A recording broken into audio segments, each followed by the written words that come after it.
I think there's actually an addiction factor here. There that people are so addicted to the 30 or more hormones of stress and 1,300 other chemicals of stress that a lot of people just don't want to stop. They are so hooked on being busy, producing more burnout and ironically, a whole lot less productivity and fulfillment in life.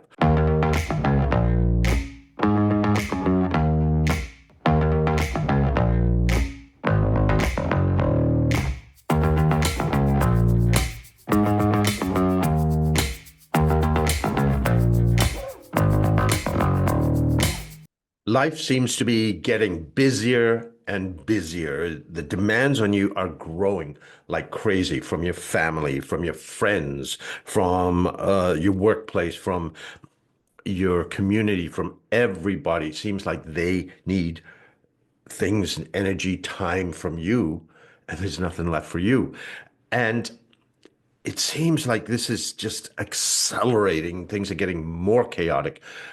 More and more people are dealing with overwork, and there's no time to stop and breathe. There's not even time to properly ask if the busyness is actually doing anything useful. It's like you're on this treadmill that just keeps going and going, and everyone's doing it anyway, so you just keep going. And is it actually getting you anywhere? I think there's actually an addiction factor here. There that people are so addicted to the 30 or more hormones of stress and 1,300 other chemicals of stress that a lot of people just don't want to stop. They are so hooked on being busy, producing more burnout and ironically, a whole lot less productivity and fulfillment in life. Now, you may be strong, you may be resilient, you've handled a lot, you're there for everybody else, but all of this is building up for so many people. And we need to really, at some point, stop and say, do we need to do this? But we don't know how to break free. How do you get out of that craziness long enough to see if it or all of it is even necessary? Soulgineering is about stopping, being present, being clear about the why of what you're doing, and crafting a strategy, whether it's for yourself, for your organization, that lets you create a healthy and balanced life. For you personally, it's about starting from what I call the core, your inner sense of purpose, your unique gift, your unique sense of self or identity, and then sculpting your life and leadership from there. For organizations, it's about engaging all of your people and all of the key players to clearly define your core shared purpose in plain English, not mission speak and vision speak, and innovating a simple breakthrough strategy and a healthy culture that nourishes your people and help your people and they buy in because they co-created it. This is not rocket science, folks. I used to be a rocket scientist. I can say that. You can trust me when I say that. It's about building an organization and life that nourishes you, aligns you and your people with all of your passions and strengths to produce focus, meaning, and consistently outstanding results. So, there's a lot of people out there with different systems. What sets soul engineering apart? That's what I want to tell you about here. Uh, where it came from, that there are proven principles because I started out as a scientist. I very much test everything. When we launched our program on resilience for organizations, I charted several programs before they took the program and after, and a lot of people do that. But I also tracked on a very thorough survey. 1 month later, 6 months later, to prove that the results were lasting, was even able to show that organizations were able to pay for the program within 6 months with reduced absenteeism. So I'm very much about the science in this. And does it work? Now, does the science mean you know absolutely how and why it works? No. And I'll tell you why. Okay. So what are the roots of this? Well, I've spent my whole life understanding the science of success, understanding what works in business, and so I've studied a lot of the things you may have looked at, a lot of the elements you may have studied as well, things like the law of attraction and so on. But the reality is that doesn't work consistently for everybody. So one thing I looked into was why does it not work consistently? Why does it work when it does? Why does it not work when it doesn't? So I've studied all of that. As I mentioned, I started out as a scientist. I was a nuclear physicist. So it's really about, for me, proving that things can happen. Now, the interesting thing is because I worked in nuclear physics and quantum physics, it's very different from other sciences. Like when you mention this, people think of high school physics and often their brains explode with all the mathematics. And it seems so definite, so absolute, so specific and detailed that this is the way that it works. And this is why, and you can spell out every little step. That's what's called classical physics.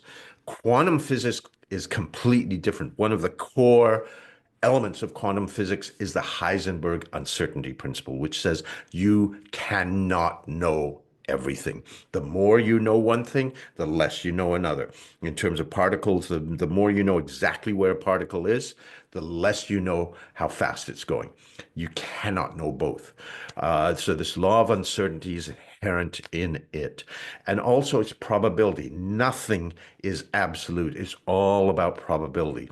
So it's a very different level of science when you get to that level. The other thing that being a physicist taught me is how to work with complex systems, with complexity. And there's nothing more complex, is there, than people and organizations, groups of people. What I discovered as a physicist is that when you have complex systems, they interact with each other, they impact with each other, they do all of these things. You cannot control it all. What you have to identify in a complex system is there are very specific little leverage points where you put a little pressure here, little pressure there, and the whole system shifts and transforms. And what happened was I developed the ability to find those leverage points as a physicist. And when I, through my own little journey, discovered that my passion is not eating radiation, but it's working with people. Had to grow out of my geekiness for that. Um, and I not through conscious thought, the universe tends to take you where you need. But I wound up in my first career very quickly drafted into a team that reinvented the whole organization across the country. And I very quickly discovered that that same lens that I have that let me find the leverage points in my experiments in physics also let me identify what they were in organizations with people, when I'm coaching people, when I'm working with systems of people.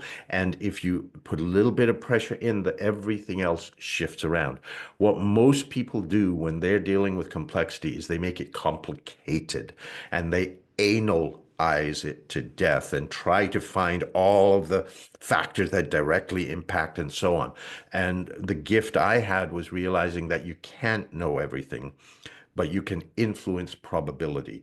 And what I was doing was applying those leverage points to influence probability and what could happen. And that's how I generated success. That's the roots of all the work I do in my corporate change work, culture change, strategic planning. It's about leveraging those points. And when I do coaching one-on-one, or I work with people on my discovery retreat to connect with that core and then resculpt your life around that, it is all about those leverage points, helping them discover those leverage points and use them to be able to shift and transmute and transform their lives.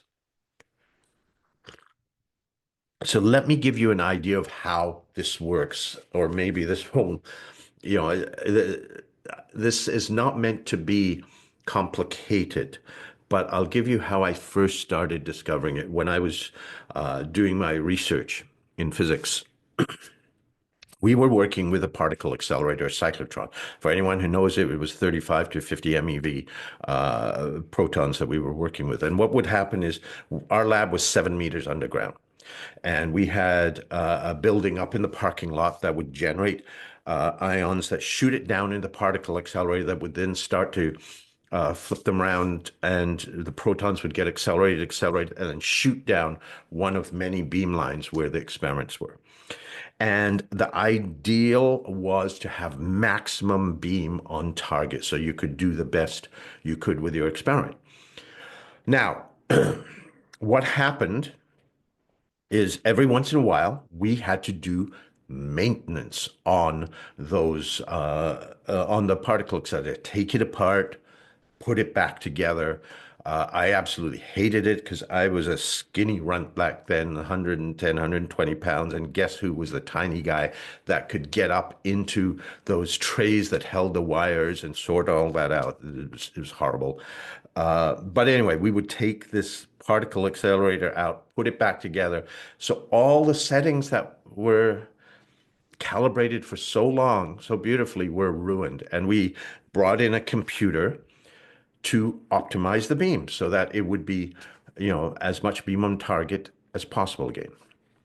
Now, something that happens, this machine was so expensive that if you're running an experiment, you run 24 hours a day. And if you are running the experiment, guess who does the overnight shift? You do. And so what happened was once I had an experiment running right after the maintenance, and we were back on board. The computer had optimized the beam on target, and I had a whole panel in front of me of dials that controlled these magnets. And what happened was the particle beam shot down this beam, this tube, and just like a beam of light, it would naturally spread apart.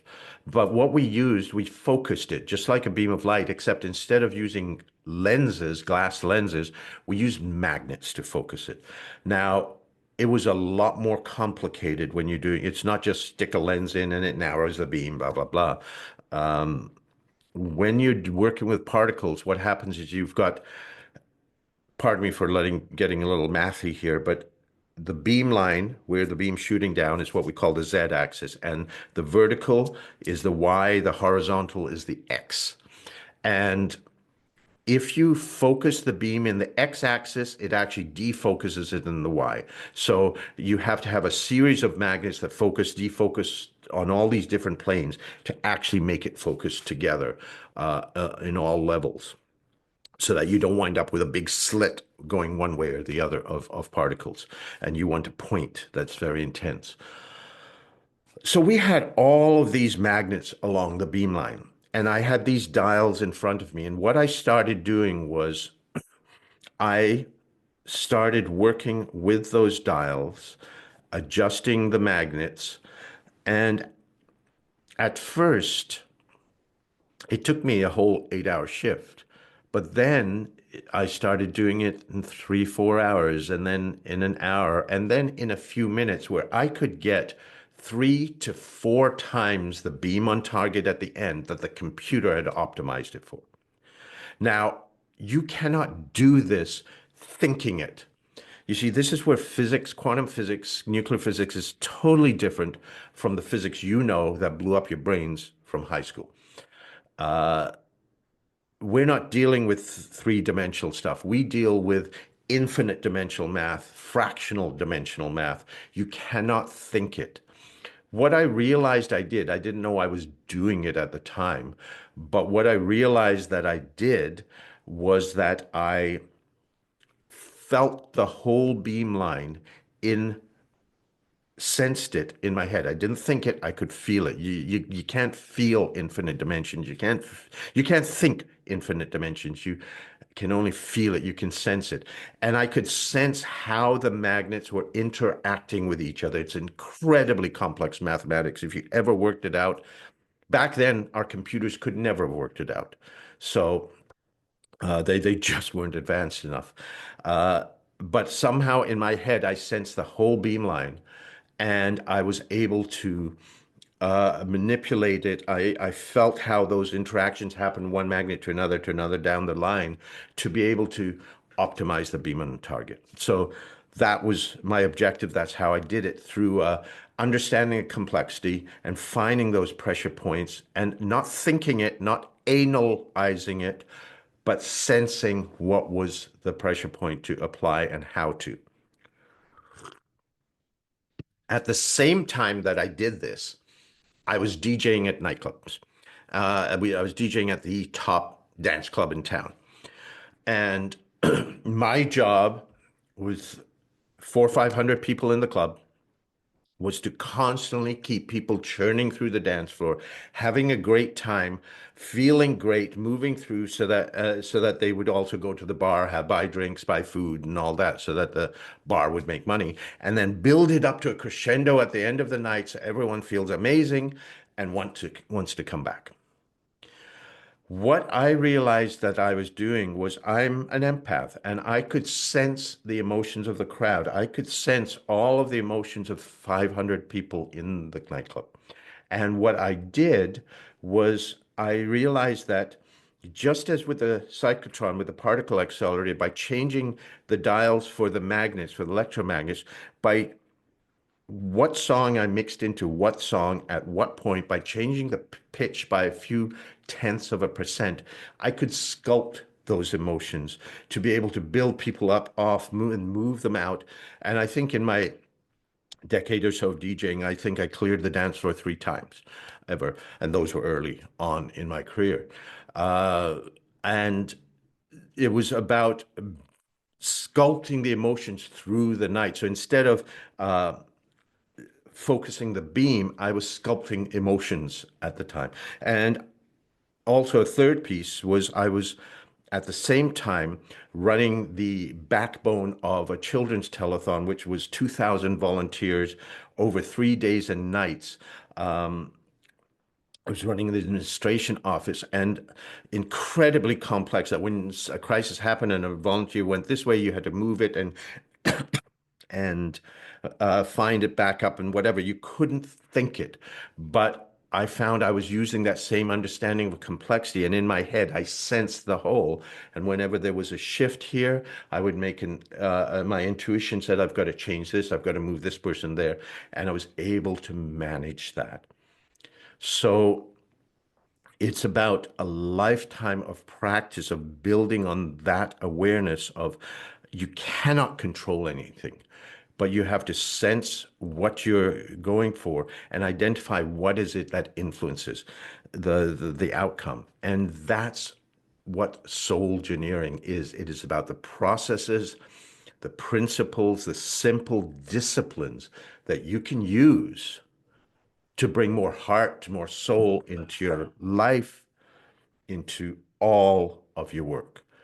So how can you find those simple things to focus on that actually let you SOULgineer the life you want, that let you break out of the cesspool of suck to SOULgineer the life, the work, everything that you want? And this is an ongoing journey. I've worked with this for all of my adult life, learned, shifted, transformed, grown. It continues to. I'm not going to pretend I know all the answers. I'm still learning. But I've got one heck of a repository of tools, simple tools that can allow you to start to step more fully into the life that you want, to break out of that craziness, that busyness, break out of the cesspool of suck, and SOULgineer the life that you really want. And that's what this podcast is about. I'm going to be bringing you principles that I practice, that I've learned. I'm also going to be interviewing people that are applying these leverage points in amazing ways to help you find those tiny little pressure points that shift, transform everything in your life. So Uh, Let me share one with you right now. One of the biggest challenges that people have, it is the biggest destroyer of resilience. It is, I believe, the one thing that torpedoes success more than anything else. Whenever I give a talk, virtually every one of the hands in the room goes up of people saying they regularly have trouble sleeping at night because their head just won't shut up, of that during the day, they are beating themselves up in their head for things that they messed up, or they're stressing over things that have to come. It is that internal dialogue, that monkey mind, that head chatter that will not shut up. And to be blunt, I have not found one useful application of that. Well, let me just say, okay, when you're grocery shopping and you have to compare the contents of one thing over another, yeah, okay, that's a useful application. Other than that, I found zero use for that head chatter, for that monkey mind. Some people even think that's who they are. It is not who you are. Okay. It is just something that is there that you have let run your life. You've let yourself run because you didn't know how to turn it off. Now, how useful would it be if I could show you how to shut that off like that in a snap? Would that be helpful to you? One of the Jedi mind tricks that I've developed is something that absolutely lets you do that. Will it work instantaneously? No. But if you take 1 week, 1 week, that's all you need to take, and about 5 minutes a day, scattered through the day. So 30 seconds here, 30 seconds there, a few minutes here. I'm not talking about massive workload. You can build a habit that within a week, you will be able to shut that head chatter off whenever you want so that you can roll over, go to sleep without that keeping you up, so that you can stop beating yourself up, and instead of uh, beating yourself up over what you messed out, figure out how to find a way to go forward. Instead of stressing over something that's coming up, make sure that you're prepared. Rehearse what you need to do. Would that be useful to you? So if it would, I have a free e-course for you. All you have to do is go to silenceselftalk.com and sign up. It's all there free for you, all the resources, how to do this, the discipline, what you need to do for a week or two to build the habit so that you can just shut that voice off whenever you want. You can be free and highly, highly productive. So, are you going to commit to that one action? All it takes is a simple action, and this is one of the most powerful leverage points there is. Test it out, try it out, and let me know how it works. If this is useful to you, I'd really appreciate if you can do a review and rate this where you are. And if you know people who could use this material, who could use really practical, simple techniques to really make this work, to transform and transmute their lives, please share this information with them. I'd love it if you shared it on socials as well. Really appreciate it, and we will see you next episode.